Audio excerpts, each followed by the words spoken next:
PCC పగ్గాలు చేపట్టిన తరువాత మహేష్ కుమార్ గౌడ్ స్పీడ్ పెంచారా? జిల్లాలపై పట్టు సాధించాలనుకుంటున్నారా? సొంత జిల్లాపై తనదైన ముద్ర వెయ్యాలనుకుంటున్నారా? డి శ్రీనివాస్ తరహా చక్రం తిప్పాలనుకుంటున్నారా? Just watch this story. PCC పగ్గాలు చేపట్టిన తర్వాత దూకుడు పెంచారట మహేష్ కుమార్ గౌడ్. తొలుత సొంత జిల్లా నుంచి పనులు చక్కబెట్టుకోవాలనుకుంటున్నారట. అందుకే రానున్న స్థానిక సంస్థల ఎన్నికలలోపు సొంత జిల్లా అయిన నిజామాబాద్పై తనదైన ముద్ర వేసేందుకు పావులు కదుపుతున్నారట మహేష్ కుమార్ గౌడ్.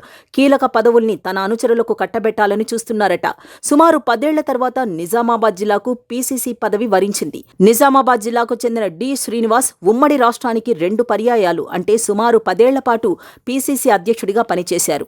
ఆయన హయాంలోనూ 2 సార్లు కాంగ్రెస్ పార్టీ అధికారంలోకి వచ్చింది. అప్పట్లో రాష్ట్ర రాజకీయాలు ఆయన చుట్టే తిరిగాయి.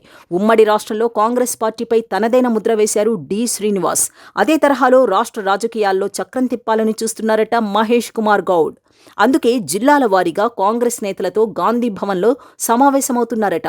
ఉమ్మడి నిజామాబాద్ జిల్లాకు చెందిన కాంగ్రెస్ నేతలతోనూ మహేష్ కుమార్ సమావేశమై అభిప్రాయాలు సేకరించారు. నిజామాబాద్, కామారెడ్డి జిల్లా అధ్యక్షులతో పాటు నిజామాబాద్ అర్బన్ అధ్యక్షుల ఎంపిక విషయంలో ఆచితూచి వ్యవహరించాలనుకుంటున్నారట. రాజకీయ అనుభవంతో పాటు ఆర్థికంగా బలంగా ఉన్న నేతలకు పార్టీ పగ్గాలివ్వాలనుకుంటున్నారట. అంతేకాక త్వరలో జరగబోయే స్థానిక సంస్థల ఎన్నికల్లో సత్తా చూపేలా ప్రణాళికలు రూపొందిస్తున్నారట. ఇటీవల జరిగిన ఎన్నికల్లో నిజామాబాద్ జిల్లాలో కాంగ్రెస్ పార్టీకి సానుకూల ఫలితాలు రాలేదు. జిల్లాలో బీజేపీ, బీఆర్ఎస్ బలంగా ఉండడం పీసీసీ అధ్యక్షుడికి సవాల్గా మారిందట.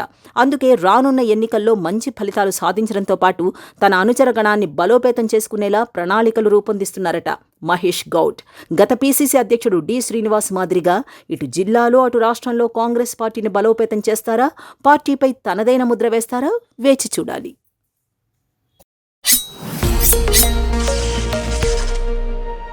మీకోసం మీ వెంటే ప్రశ్నించే గొంతుక ఎక్స్ న్యూస్.